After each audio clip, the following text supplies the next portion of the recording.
নাহমাদুহু ওয়া নুসাল্লি আলা রাসূলিহিল কারীম, আম্মা বা'দু। প্রিয় উপস্থিতি, আমরা যদি আধুনিক পৃথিবীর দিকে তাকাই, দেখব প্রতিদিন হাজার হাজার আইন তৈরি হচ্ছে, সুপ্রিম কোর্ট, হাইকোর্ট বসছে, কিন্তু অপরাধ কমছে না। কেন?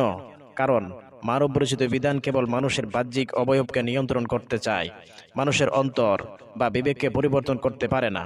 উদাহরণস্বরূপ, আইনের চোখ ফাঁকি দিয়ে যদি কোনো অপরাধ করা যায় এবং পুলিশ বা আদালত যদি তা জানতে না পারে, তবে মানবরচিত আইন সেখানে সম্পূর্ণ ব্যর্থ।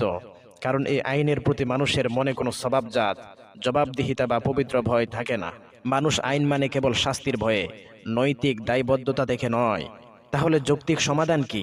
যুক্তি বলে, যিনি এই মহাবিশ্ব এবং মানুষকে সৃষ্টি করেছেন, মানুষের মনস্তত্ত্ব, অতীত এবং ভবিষ্যৎ কেবল তিনিই সবচেয়ে ভালো জানেন। একটি যন্ত্র কিভাবে সবচেয়ে ভালো চলবে তা সেই যন্ত্রের চেয়ে বেশি ভালো জানেন তার আবিষ্কারক। ঠিক তেমনি মানুষের কল্যাণের জন্য এমন একটি বিধানের প্রয়োজন যা মানুষের তৈরি নয়, ফলে এতে কোনো পক্ষপাতিত্ব থাকবে না। 2. যা চিরন্তন ও অপরিবর্তনশীল, ফলে একে বারবার সংশোধন করতে হবে না। 3. যা মানুষের বাহ্যিক আচরণের পাশাপাশি তার অন্তরের বিবেককেও জাগ্রত করবে। তাই যৌক্তিকভাবে এটি প্রমাণিত যে মানবরচিত সাময়িক ও ত্রুটিপূর্ণ বিধানের চেয়ে একজন মহাজ্ঞানী ও সৃষ্টিকর্তার দেওয়া চিরন্তন বিধানে মানবজাতির প্রকৃত মুক্তি, সাম্য ও শান্তি নিশ্চিত করতে পারে।